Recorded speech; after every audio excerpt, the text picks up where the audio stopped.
Any form going forward? I don't know. I'm not a very political person, but I do have beliefs. I have morals, and I'll always stand on those and be true to who I am. And I think people are going to take it how they want to take it, but I've never even really said anything about that. And so when it comes just to protecting young girls in sport and women in sport, I feel very strongly about that. I think that's why you have Title IX. That's why you have some of the greats in women's sports. The WNBA is absolutely trembling right now. What just happened between the Indiana Fever and the Connecticut Sun wasn't just a basketball game. It was an outright massacre that ended with the most satisfying, explosive dose of instant karma in league history. Brittney Griner, who just signed a massive one-year deal with the Connecticut Sun in 2026, tried to use her overwhelming size to physically intimidate and bully Caitlin Clark on the hardwood. She thought she could rattle the young superstar. Music. She thought she could break the Fever. But Griner made one fatal, catastrophic mistake. She forgot about the Fever's ultimate enforcer, Sophie Cunningham. When Griner tried to go after Clark, Cunningham didn't just step in. She went completely nuclear. We are talking about a jaw-dropping locker room confrontation, a brutal post-game camera exposure, and an on-court humiliation that completely destroyed the Connecticut Sun. If you thought the tension in the WNBA was bad before, you haven't seen anything yet. From anybody with half a brain cell today. No doubt about it. Now, right here, double technicals for Sanaya Rivers and Caitlin Clark, who exchanged words after a Connecticut foul. That's 7 technicals for Caitlin Clark. One more, and she will be suspended. I hope they rescind this one because I thought it was complete bullshit. You see that score, 123-88. The Indiana Fever set a record for points in the first half of a game with 70 tonight. Wow. Yeah, and Caitlin Clark started this game fast. A seat because the old guard just got brutally exposed, and Sophie Cunningham just proved why absolutely nobody touches Caitlin Clark. To understand the sheer magnitude of this tabahi, we have to look at the boiling point on the court. The Fever were locked in an intense battle with the Connecticut Sun. Caitlin Clark was doing what she does best, absolutely dominating the floor and draining threes from the logo. But the Sun were getting desperate. The frustration boiled over late in the third quarter when Brittney Griner, playing in her new Connecticut uniform, committed a blatant, aggressive offensive foul on Clark. 27 points, 11 assists in just 27 minutes. Indiana Fever beat the absolute dog crap, beat the brakes off the Connecticut Sun, 123-88. 70 points in the first half. This is what the Indiana Fever offense looks like when Stephanie White gets the hell out of Caitlin Clark's way. We got to get into it and break this game down.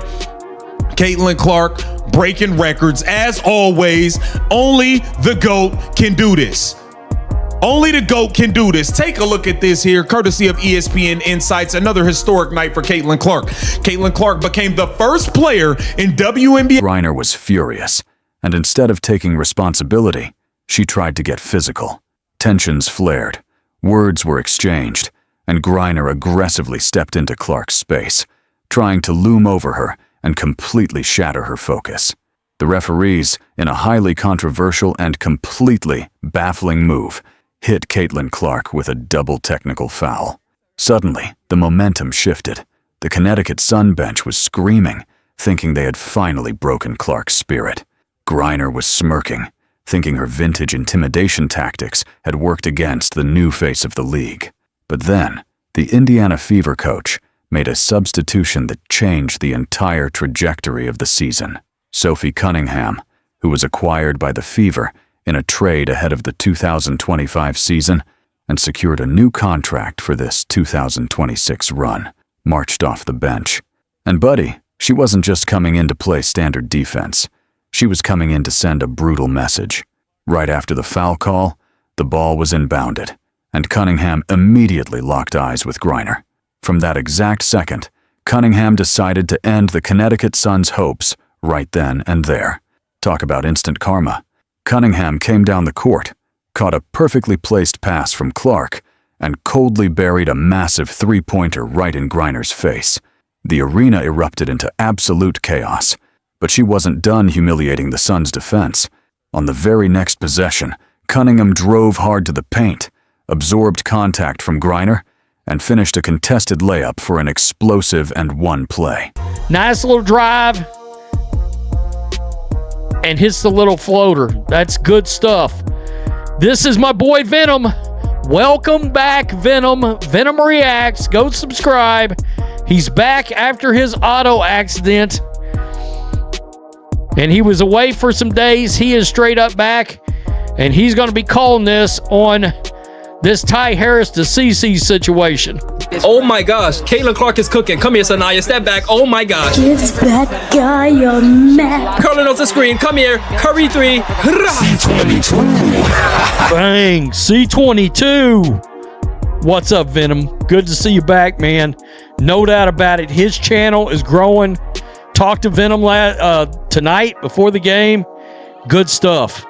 Good stuff. Caitlin again. Way out. Bam.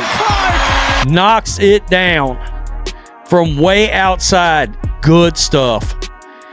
Absolutely good stuff. Caitlin Clark, let's see it. This is going to be an and one. She going to drive.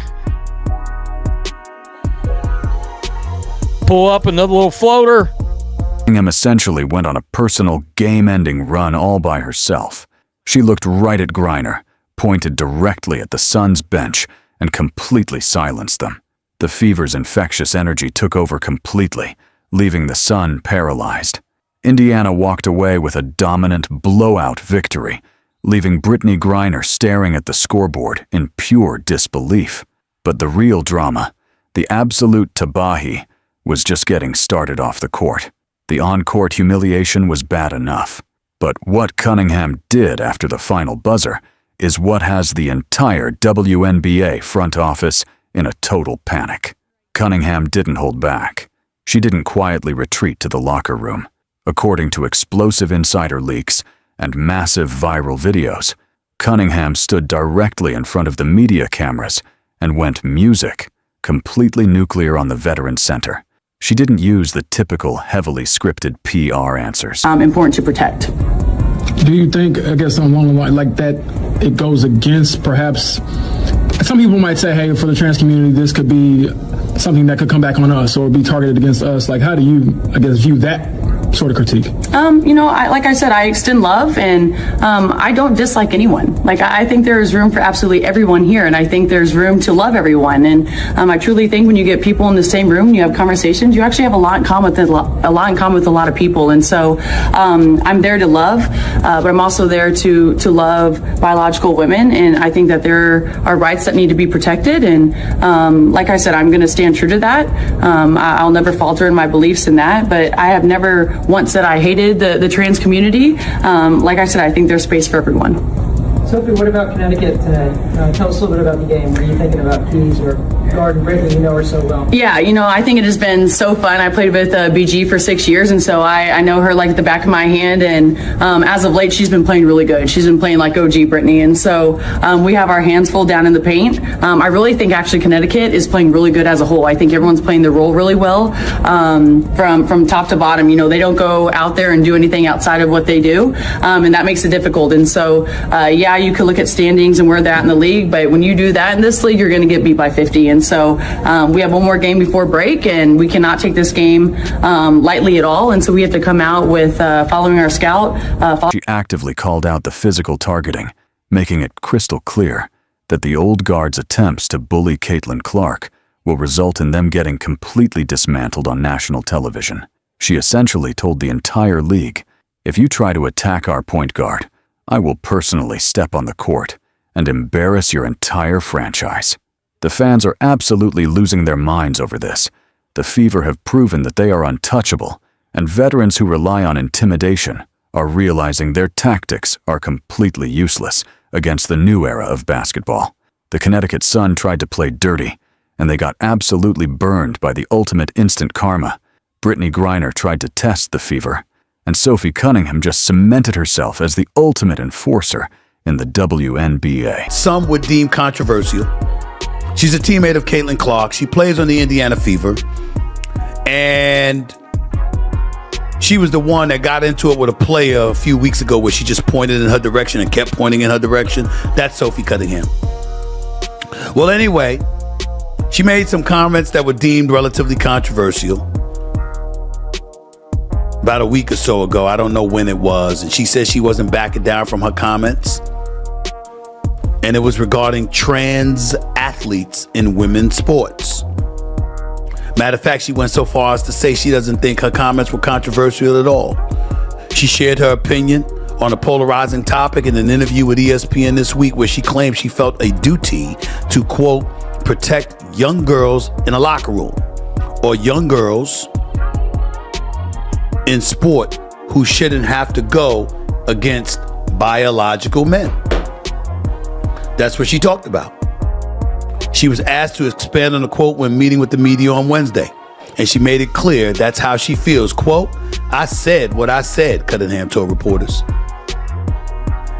Well, rather than me just saying that, let's hear from Sophie Cunningham herself. Listen to what she had to say. Talked about wanting to protect young girls who shouldn't have to go against biological men. Just can you expand your viewpoint on that? I mean, I think I said what I said. I think it's kind of common sense. And I think I'll always believe in that. I think it's really important to protect children. And that's little girls who are also involved in that category. And so I stand on what I said, and I always believe that.